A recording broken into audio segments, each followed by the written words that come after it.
मंत्र्यांच्या निर्णयाला स्थगिती देण्याचा अधिकार मुख्यमंत्र्यांना याआधी सुद्धा होता. सूत्रांची माहिती 1975च्या रूल्स ऑफ बिझनेसमध्ये हा अधिकार होता. आताच्या निर्णयात हे नव्यानं समाविष्ट करण्यात आलेलं नाही. सूत्रांची माहिती.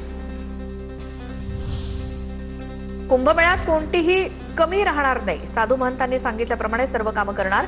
मंत्री गिरीश महाजनांची प्रतिक्रिया. तर काहीच कामं होत नाही तसं बोलणं अयोग्य.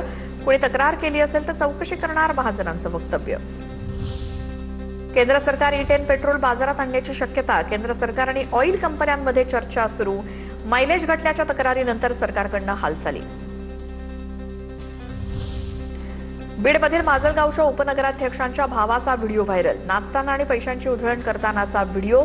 तालेब चाऊस हे माजलगाव नगर परिषदेच्या उपनगराध्यक्षांचे बंधू. आदिवासी मंत्री अशोक उईकेंनी राजीनामा द्यावा. मेळघाटातील विद्यार्थ्यांना अन्नातनं झालेल्या विषबाधेवरनं मागणी. मंत्री येऊन गेल्यानंतर संध्याकाळी विषबाधा होत असेल तर हे दुर्दैव. माजी आमदार राजकुमार पटेल यांची मागणी. नागपुरातील एका आश्रमशाळेत विद्यार्थ्यांचं लैंगिक शोषण केल्याचा गंभीर आरोप. पुसागोंदी येथील एका निवासी आश्रमशाळेतली घटना. शाळेच्या नाईट वॉचमनला कोंढाळी पोलिसांकडून अटक. पोक्सो अंतर्गत गुन्हा दाखल. नागपुरात आदिवासी विद्यार्थ्यांच्या आंदोलनाचा आजचा 7वा दिवस. 13 ऑगस्टपासून नागपुरातील आदिवासी विकास विभागाच्या कार्यालयात विद्यार्थ्यांचं ठिय्या आंदोलन. आदिवासी शासकीय वसतिगृह प्रवेशासाठी 26 वर्ष वयाची मर्यादा हटवावी अशी विद्यार्थ्यांची मागणी.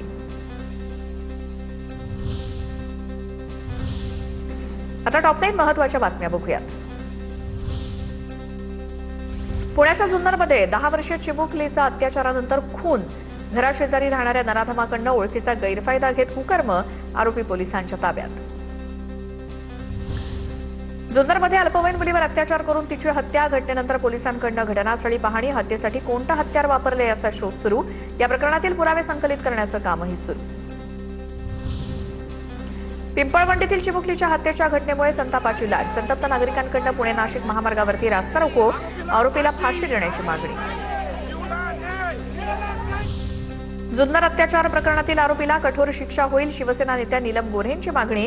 गाव पातळीवरती बाल सुरक्षा यंत्रणा मजबूत करण्याची गरज. नीलम गोऱ्हेंचं वक्तव्य. मुंबई पोलिसांची व्हॅन अडवणाऱ्या धाकड गर्लला धमक्या. राहुल गांधींच्या भेटीनंतर धमक्यांचं प्रमाण वाढलं. इन्फ्लुएन्सर रिया आहेरची माहिती. युवक काँग्रेसच्या शिष्टमंडळाची पोलिसांकडे तक्रार.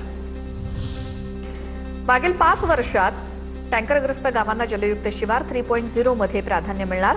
जलसंधारणाची कामं तातडीनं हाती घेण्याच्या फडणवीसांच्या सूचना. निश्चित झालेल्या प्रकल्पांसाठी आवश्यक निधी उपलब्ध करून देणार. जलस्रोत बळकटीकरणासाठी सर्व विभागांनी समन्वयानं नियोजन करा. फडणवीसांच्या सूचना. एफडीएच्या कारवायांमध्ये लोकांचा सहभाग सुद्धा तितकाच महत्वाचा. महासत्ता बनवायचं असेल तर भारत निरोगी असणं गरजेचं. अन्न सुरक्षेचं रूपांतर लोक चळवळीत झालं पाहिजे. एफडीए आयुक्त तुकाराम मुंढेंचं मत. जळगावात सराफ बाजारात सोन्या चांदीच्या दरात मोठी घसरण. सोन्याच्या दरात 1,500 तर चांदीच्या दरात तब्बल 7,000ची घसरण. सोन्याचे दर जीएसटीसह 1,56,045 रुपये तर चांदीचे दर जीएसटीसह 2,36,900 रुपयांवर. प्रेमाच्या जाळ्यात ओढत 16 वर्षीय मुलीचं अपहरण. मुलीला युपीला नेल्यानंतर मुलीची प्रकृती बिघडल्यामुळे मृत्यू. पवन दीपक दिवारकरवर मुलीच्या अपहरण प्रकरणात गुन्हा दाखल. मानपाडा पोलीस स्थानकामध्ये गुन्हा दाखल.